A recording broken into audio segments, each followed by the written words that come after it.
안녕하세요. 저는 지방 소도시에 살고 있는 아들맘입니다. 아들 낳고 시어머니와 사이가 너무나 안 좋아졌는데 제 얘기를 좀 들어봐 주실래요? 시부모님은 남편을 꽤 이른 나이에 낳으셨습니다. 두 분 21, 22살에 낳으셨으니 일찍 결혼하던 옛날 치고도 좀 빨리 낳으셨죠. 그래서 저희 결혼할 때쯤엔 시부모님 연세가 50 초반이셨습니다. 반면 저희 부모님은 시부모님보다 거의 10살씩 더 많으시고요. 저는 저희 부모님께 정말 사랑 듬뿍 받고 자랐습니다. 위로 오빠가 하나 있었는데 그때에도 사실 은근히 남아 선호 사상이 있었거든요. 제 친구들만 봐도 그랬어요. 재밌게 놀다가도 오빠나 남동생 밥 해주러 가야 한다면서 먼저 자리를 떠나는 친구들도 있었고요. 남자 형제들은 가고 싶은 대학 마음껏 가는데 제 친구들은 집에서 돈을 안 대준다면서 수능이 잘 나왔는데도 하향 지원해서 집 앞에 있는 국립대에 가는 친구들이 좀 있었거든요. 물론 많지는 않았습니다. 저는 집에서 남녀 차별이란 거 겪어보지도 않았고 오히려 더 사랑을 받았으면 받았지 부당한 차별은 받은 기억이 없네요. 저희 부모님부터 모범을 보이시며 밥도 같이 차리셨고 집안일도 두 분이 번갈아 가며 하셨습니다. 저희 낳고 몸이 많이 약해진 엄마를 위해 아빠가 자처해서 집안일을 하시고 주말에는 저희 데리고 캠핑이나 아빠 친구들 모임에 데리고 가서 엄마를 쉬게 해주셨어요. 엄마도 그런 아빠에게 너무나 고마워했고 서로 많이 아끼면서 사시더군요. 저는 그렇게 화목한 가정 속에서 자랐고 오빠도 아주 착하고 선하게 자랐어요. 매너도 좋고 이후에 오빠가 꾸린 가정 역시 행복이 뚝뚝 떨어집니다. 누가 더 귀하고 말고 없이 서로 평등하게 존중하는 방법을 알려주신 부모님 덕분에 저 역시 당당하게 자라났어요. 그래서인지 공부도 잘했고 일찌감치 진로 정해서 공부하고 나름 전문직 직업을 갖게 되었어요. 그러다가 2년쯤 사귄 남자친구와 결혼을 하게 되었죠. 좋았어요, 모든 게. 저도 은연중에 저희 아빠 같은 사람을 남자의 기준으로 생각했는지 가부장적이지 않고 자상한 사람을 고르게 되더라고요. 바로 제 남편이 그러했습니다. 사귀면서 제 속 한 번 썩인 적 없고 참 다정한 사람이기에 연애도 행복하게 했고 결혼도 무난하게 성사했어요. 근데 제가 결혼에 대해 너무 환상이 있었나 봅니다. 결혼은 남편만 보고 하는 게 아니라 시댁이 참 중요하더라고요. 그냥 어느 정도 평범하기라도 하면 더는 바랄 것도 없었겠죠? 그런 면에서 저희 시댁은 딱히 이상할 것이 없었습니다. 저희 시부모님은 결혼 전에는 정말 젠틀하셨거든요. 경남 분들이라 말투도 그렇고 약간 무뚝뚝하긴 했지만 그래도 뭐 예의에 어긋나는 언행은 거의 안 하셨어요. 결혼하기로 결정하고 신혼집 문제며 예물 예단 때문에 의견을 조율할 때도 남자 집에서 집을 해와야 하는데 집값이 너무 비싸 다 해줄 수가 없다며 반반 결혼을 하게 되는 상황에 대해 유감을 표하셨습니다. 미안하다고까지 하셨고 저는 남편보다 일을 오래 했고 그에 따라 돈도 더 많이 벌었기에 그냥 형편에 맞춰 더 여유 있는 사람이 조금 더 부담하는 거라고 생각했습니다. 그런데 그런 시부모님이 결혼과 동시에 거의 변하시더군요. 결혼 전에는 꽤 말씀을 아끼고 조심하시더니 이제 제가 편해도 너무 편한 며느리가 되었는지 말씀을 가감없이 하시더군요. 제가 결혼하고 살이 쪄서 뒷모습이 코끼리 같다나? 돈 많이 버는데 우리 아들 기 죽이지 말라는 등 전에는 저를 꽤 존중하셨는데 어느 순간부터 저를 엄청 후려치시더라고요. 그래서 제가 가만히 있었냐고요? 아니요, 절대요. 제 외모를 비하하면 저도 참지 않고 말했습니다. 어머님, 요즘은 외모 비하만 해도 고소당해요. 어머님 며느리한테 고소당하시면 동네 창피하지 않으시겠어요? 하면서 제가 한 방 먹이면 그제야 그냥 농담이라면서 얼머무리셨죠. 그렇다고 해서 제가 진짜 살이 찐 거라면 억울하지나 않겠습니다. 오히려 살찐 건 남편이었고요. 저는 표준보다 말랐어요. 170에 55kg면 마른 거잖아요. 결혼 전에는 저더러 늘씬한 게 미스코리아 뺨친다고 하실 땐 언제고 막상 결혼하고 나니 코끼리란요. 아무튼 그렇게 저를 보실 때마다 피부가 거칠거칠한 게 나이 못 숨긴다고 하시질 않나? 머릿결이 왜 이러냐? 돈 많이 번다면서 오히려 빈티난다 등 외모 지적은 물론이었고 제가 일하느라 바빠 어머님 전화를 못 받으면 그 다음 콜백에서 이렇게 전화를 받으셨죠. 이게 누구야? 돈 버느라 바빠서 시애미 전화도 등한시한 우리 잘난 며느리 아니야. 이런 식으로 비꼬시면서 제가 어머님 전화를 못 받은 걸 둘러둘러 혼내시더라고요. 제가 본부장님 모시고 팀원들이랑 회의하고 있는데 그럼 그런 중요한 상황에서 시어머니 홈쇼핑 물건 사달란 전화를 받아야 하나요? 아무튼 어머님은 결혼하고 나서 딸처럼 편하다는 이유로 저를 이렇게 대하셨어요. 그래서 당연히 남편이랑 트러블 많았죠. 남편도 놀라더라고요. 본인 어머니가 이렇게 변할 줄은 몰랐던 거예요. 남편은 외동입니다. 그래도 어려움 없이 자랄 수 있었던 건 큰 집이랑 거의 붙어 살면서 사촌 누나들이랑 거의 남매처럼 자랐기 때문이에요. 아무튼 남편은 본인 어머니의 자상한 모습만 봐왔죠. 시아버지요? 시아버지는 그냥 말씀이 정말 거의 없었습니다. 저 오면 왔냐? 밥 먹어라. 잘 들어가라. 이 세 말씀 하시는 게 다라고 해야 하나요? 그래서 저한테 크게 관심이 없다는 게 처음엔 조금 서운했는데 어머님처럼 비수 꽂는 말 하시는 것보단 오히려 이게 나은 것 같네요. 아무튼 그렇게 저는 시어머님 때문에 남편이랑 자주 싸웠어요. 남편은 처음엔 본인도 당황스러워 했지만 악의적인 의도가 있어서 저한테 상처 준 건 아니라고 하면서 본인 어머니 편을 들더라고요. 네, 엄청 싸웠죠. 제가 아주 뒤집어 버렸습니다. 와이프인 내 말을 안 믿으면 나는 누구를 믿고 살아야 하냐. 내가 어머님 뵐 때마다 녹음기 들고 다니며 녹취록을 작성해야 배우자 말을 믿겠느냐 등등 화를 엄청 냈고 남편도 몇 번의 큰 싸움 뒤에 정신 차리고 제 편이 되어주더라고요. 본인도 어머니의 본 모습을 제대로 보았고요.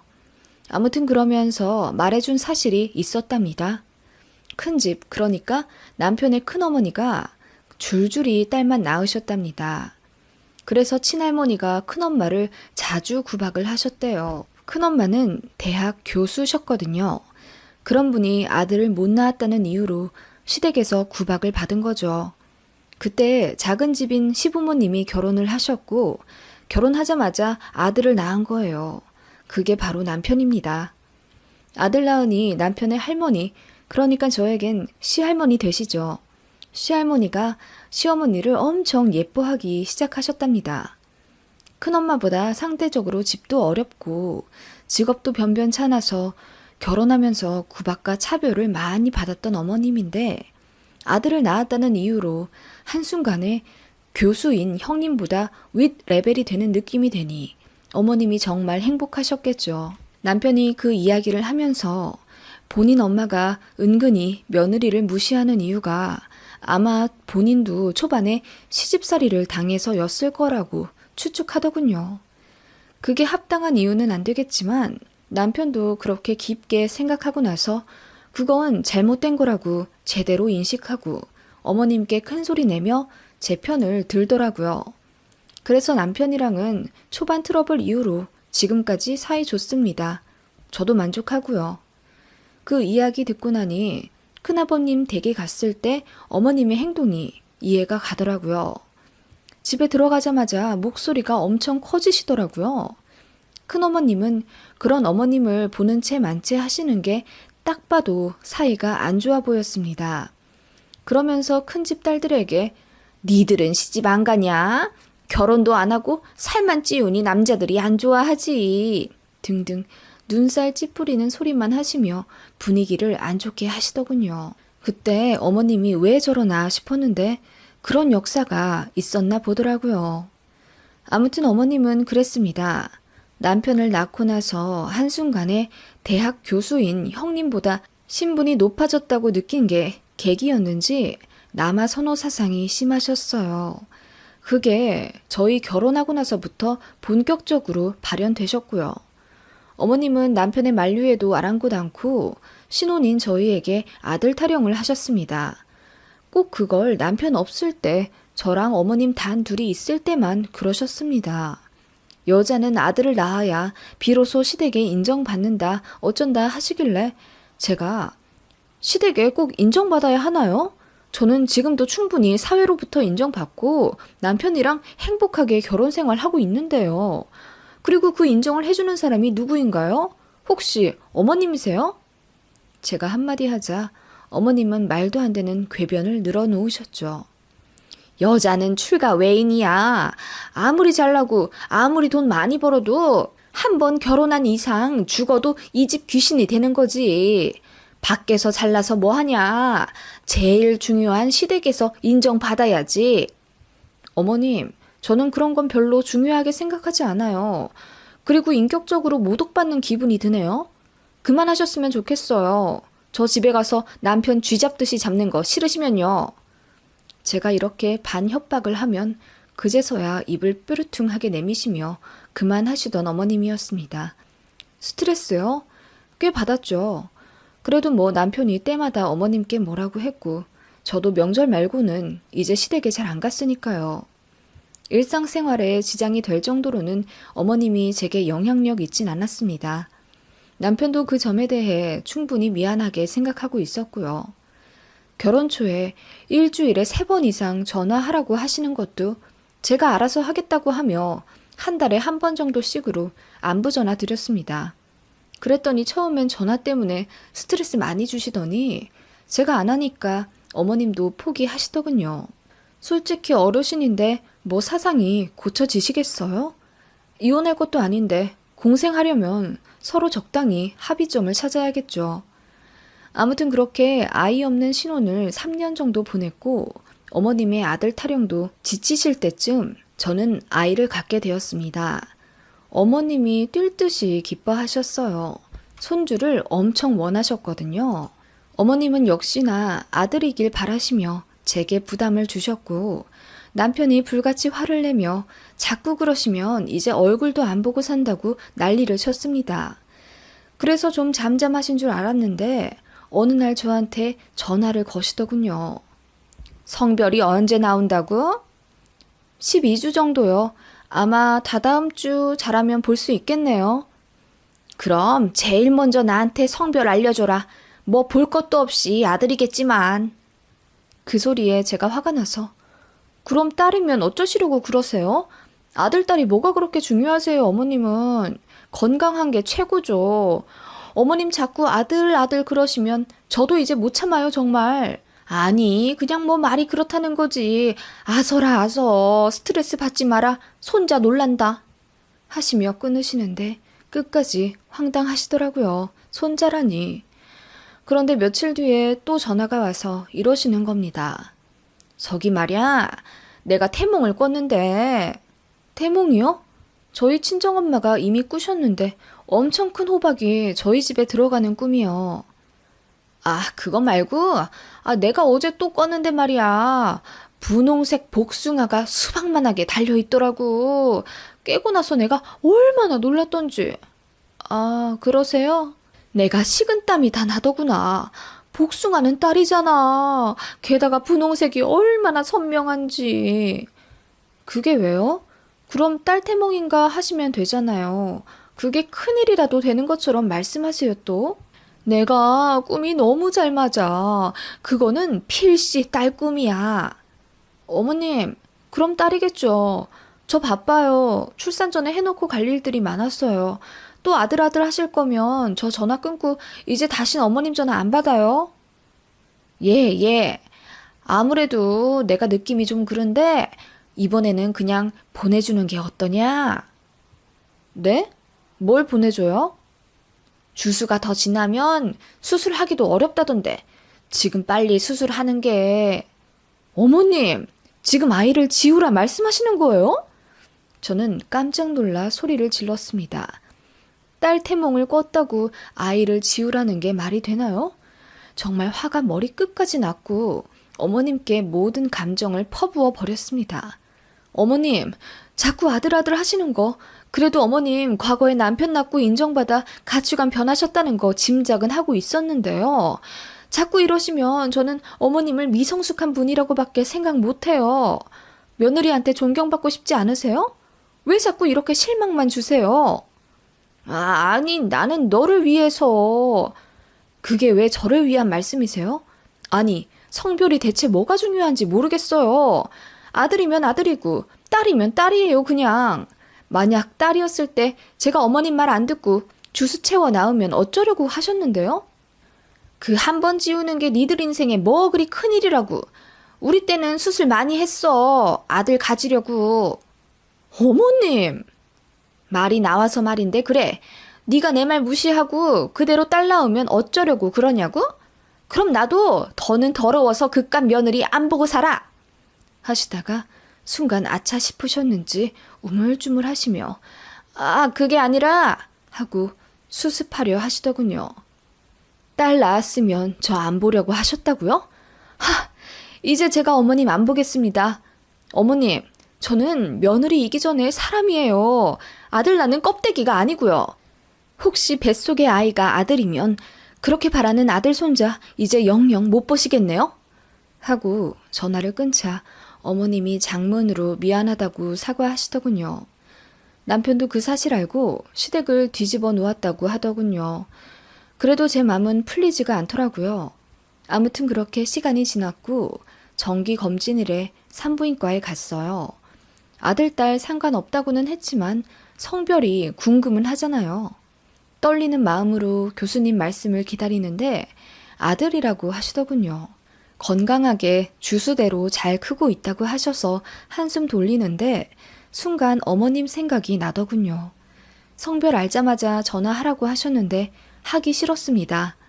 어머님은 제 눈치 보시는지 남편에게 전화 걸어 성별을 여쭈셨더군요. 남편이 아들이라고 하자 환호성을 지르시며 엄청 좋아하셨다고 합니다. 어머님이 좋아하시는 게 얄밉게 느껴졌습니다. 딸 낳았으면 세상 잃은 것처럼 실망하시고 왜 본인 말을 안 들었냐고 저를 또 타박하실 거 아니에요. 뭐 아무튼 그렇게 임신기간을 끝내고 어머님이랑은 대면대면 하게 되었죠. 어머님이 저 아들 가졌다는 소리에 엄청 잘해주시려고 하셨는데 저는 기분이 여전히 좋지 않아서 바쁘다는 핑계로 어머님을 임신기간 내내 뵙지 않았습니다. 아이 낳고 나서 산후조리원에 오셨을 때도 제가 특별히 어머님에게만 아이 안 보여드렸어요. 남편도 제 뜻대로 하게 해줬죠. 어머님이 엉엉 우시더라고요. 산후조리 끝나고 집에 와서 도우미랑 있을 때도 어머님이 집에 찾아오셨어요. 문 안 열어드렸습니다. 제가 인터폰으로 그냥 딸 낳았다고 생각하고 원래 하시려던 계획처럼 저 보지 말라고 하니 미안하다고 하시더군요. 모르겠어요. 제가 너무 냉정해서 욕하시는 분들도 계시겠지만 저는 그냥 어머님을 문전박대했어요. 너무 상처가 컸기 때문이에요. 그렇게 어머님은 다신 저희 집에 오지 않으셨고 남편 통해서 가끔 저희 아들 사진과 동영상을 받으신다네요. 너무 애틋하시겠죠. 남편한테 계속 보채시며 제가 화를 풀 수 있게 도와달라고 하셔서 남편이 그건 시간이 지나야 하고 말씀을 너무 심하게 하셨기 때문에 제가 영원히 마음을 안 풀어도 원망하지 못하실 거라 했더니 우셨다네요. 어르신들의 남아 선호사상 몇십 년을 그렇게 사셨는데 그 가치관이 하루아침에 변하실 수는 없겠죠. 저도 그건 알고 있어요. 하지만 어머님 나이가 많으시면 또 모르겠는데 환갑 넘으신 저희 부모님도 아들 거리지는 않으시는데 친정보다 10살 정도나 더 젊으신 어머님이 오히려 더 하시니 참 답답하더라고요. 게다가 같은 여자면서 어떻게 딸이면 지우라고 하시는지. 사랑하는 남편의 어머니이니 이해를 머리가 아닌 가슴으로 해보려고 해도 딸 태몽을 꾸었다고 수술을 권하신 것과 딸 낳으면 저를 안 보려고 하셨다는 말씀이 제 마음에 비수가 꽂혀서 잘 달래지지가 않네요. 그래서 지금 아이 8개월 되었는데 어머님은 여태 아이 못 보셨습니다. 평생 못 보게 막을 순 없겠죠. 제 이 마음이 풀리려면 아이 돌쯤은 돼야 할까요? 저에겐 너무 큰 상처네요.